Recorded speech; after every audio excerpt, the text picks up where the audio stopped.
So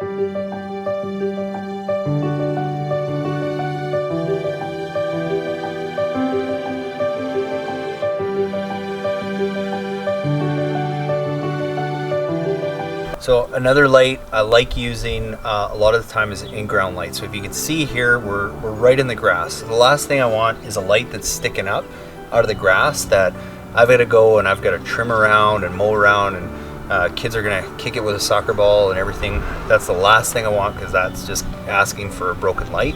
So that's in a case where we go and use an in-ground light. So an in-ground light is basically just a fully encased light that now goes right into the ground, and it's going to be level with the ground, so you can just mow over it. Nobody's going to be kicking soccer balls into it or anything like that. And it's a very versatile light. They do tend to cost a little bit more because they have to live in the dirt, so they are a little bit more self-contained to keep all the elements out.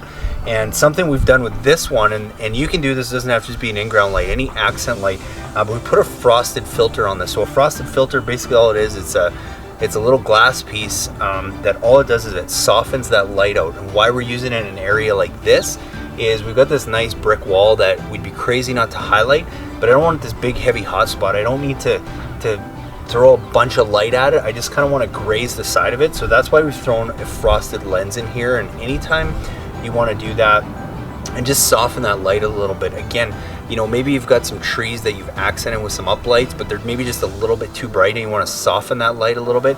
That's where a frosted lens is a really good idea, and it just slips under the cover of your existing fixture, goes over the lamp, and just helps soften that light. So, you know, it's maybe a $10 or $15 add-on, but in some cases it's a great tool and a great way to just make your landscape lighting project that much better, and it's super easy to do.